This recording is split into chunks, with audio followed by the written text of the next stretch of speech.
When people talk about success in hip-hop, the conversation usually starts and ends with visibility, charts, algorithms, viral moments, big label deals. The assumption is that if you're not everywhere, you're not winning. But that assumption falls apart when you look at artists like Philthy Rich. Philthy Rich is not a household name outside of certain regions. He's not dominating Spotify playlists. He's not headlining festivals or doing late-night TV runs. And yet, year after year, he stays active, stays booked, and thus stays paid. That's not luck, that's design. Philthy Rich represents a side of hip-hop that rarely gets discussed on YouTube. The working-class millionaire tier. Artists who don't rely on hype cycles, who don't wait on industry permission, and who don't confuse fame with financial success. This video isn't about hits, it's about how money actually moves when an artist owns their lane. Because while the industry looked the other way, Philthy Rich quietly built a system that works. And he's been living off it for more than a decade. To understand Philthy Rich's business mindset, you have to understand Oakland. Oakland has always existed slightly outside the mainstream music industry. Even when Bay Area artists break nationally, they do it on their own terms. 2 Short sold tapes out of trunks. E40 built an empire through independent distribution and family-owned businesses. The Bay never waited to be invited in. It built its own table. Philthy Rich came up in that tradition. From the very beginning, the goal wasn't to make it in the traditional sense. The goal was sustainability. Feed the team, keep the lights on, build something that lasts longer than a single album run. That's why his career never revolved around chasing one big moment. Instead, it revolved around presence, being outside, being consistent, being reliable to his audience. That mindset shaped every business decision he made later. Philthy Rich didn't break off a hit record, he broke off volume. Throughout the late 2000s and 2010s, he released project after project at a pace most artists would consider reckless. But that volume wasn't random, it was strategic. Every release kept his name circulating in the Bay, in Northern California, and eventually in other regional pockets across the country. Fans didn't have to wait years to hear from him again. He was always present, always active, always dropping. In the pre-streaming era, this built familiarity. In the streaming era, it became an asset.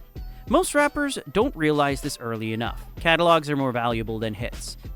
A hit might spike income for a year. A deep catalog feeds streams, tours, and merch for a decade. Philthy Rich built his catalog before streaming payouts even mattered. So when platforms like Spotify and Apple Music became dominant, he already had years of music generating passive income. And because he wasn't signed to a traditional label, that income didn't get split into oblivion.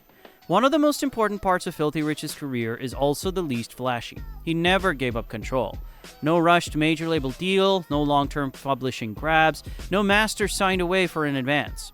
Instead, he moved independently, understanding that slower growth with ownership beats fast growth without it. In the music industry, ownership changes everything. It determines who gets paid when songs are streamed, who controls licensing, who profits when old records resurface, who has leverages when touring. Philthy Rich didn't need to negotiate for permission to release music. He didn't need approval for artwork or features. He didn't need to delay drops for marketing plans that benefited someone else. The autonomy allowed him to move how street businesses move, fast, direct, and responsive to demand. Philthy Rich didn't just build himself, he built infrastructure. Through FOD money, he created something closer to a street-level independent label than a traditional rap crew. It wasn't about signing artists for hype, it was about expanding reach and revenue. When you control a label, you don't just make money off yourself. You make money off distribution, performances, and branding connected to other artists. Even modestly successful acts can generate consistent income when they're independent and active. FOD money functioned as a multiplayer. It extended Philthy Rich's presence beyond his own releases and allowed him to benefit from collective momentum. This is something most rappers don't understand until it's too late. Being a solo artist caps your upside, being an owner expands it. While mainstream conversations obsess over streaming numbers, independent artists know the truth. Touring pays the bills. Philthy Rich built his career around consistent touring in clubs and mid-sized venues, not arenas, not festivals, places where fans are close, engaged, and willing to spend. That type of touring is underrated, but financially efficient. The overhead is lower, the payouts are quicker, and the artist often walks away with more money than a bigger act trapped in a bloated production budget. When you don't have a label taking percentages, a $10,000 show actually means something. Add multiple shows per week, across months, and the income becomes predictable. Predictability is the difference between survival and wealth. Philthy Rich didn't chase the biggest stages, he chased consistency, and consistency compounds. Merchandise is one of the highest margin income streams in music, and independent artists benefit from it more than anyone. Philthy Rich's branding has always been rooted in street identity, loyalty, and authenticity. That translates naturally into merch sales because fans don't feel like they're buying a product. They feel like they're representing something. When an artist controls merch production and sales, the profit margins are significant. Shirts, hoodies, hats, these items often generate more per unit than thousands of streams. At shows, merch becomes impulse spending. Online, it becomes brand reinforcement. Either way, it's cash flow the industry doesn't touch.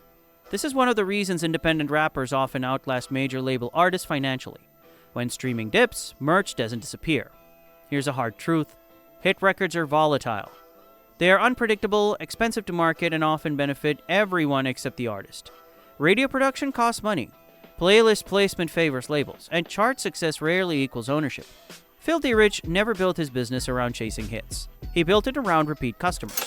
Fans who come to shows, fans who buy merch, fans who stream entire projects, not just singles. That kind of audience doesn't disappear when trends change. It grows slowly, but it sticks. This is why Philthy Rich's career makes sense financially, even if it confuses people looking at charts.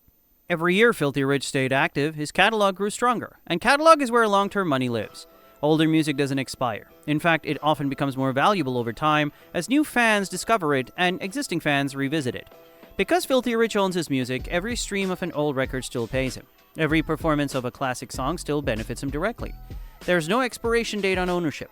This is why independent artists who survive past 10 years often become financially stable. They stop relying on new releases to survive and start living off accumulated work.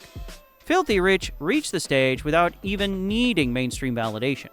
In 2026, the music industry is more crowded than ever. Barriers to entry are lower, but competition is higher. Most artists burn out chasing attention instead of building systems. Philthy Rich's career proves that another path exists. You don't need millions of followers, you don't need viral moments, you don't need a major label deal. You need consistency, ownership, and an audience that actually spends money. That model works now just as well as it did a decade ago, especially for regional artists and street rappers. Philthy Rich isn't an anomaly, he's an example. An example of what happens when you treat music like a business instead of a lottery ticket. When you prioritize control over clout. When you understand that longevity beats visibility. His career isn't loud, but it's effective. It isn't flashy, but it's stable. It isn't mainstream, it's profitable though. It's a version of success the industry doesn't promote, because it doesn't benefit from it. But for artists paying attention, Philthy Rich's career is a blueprint hiding in plain sight. While others chased moments, Philthy Rich built systems. While others waited on labels, he stayed independent. While others burned out, he stayed active. That's how real money gets made in music. Not overnight, not viral, but consistently, quietly, and on your own terms. This is Money in Music, where we don't just talk about who's famous, we talk about who's actually getting paid. If you want the next breakdown, you already know what to do.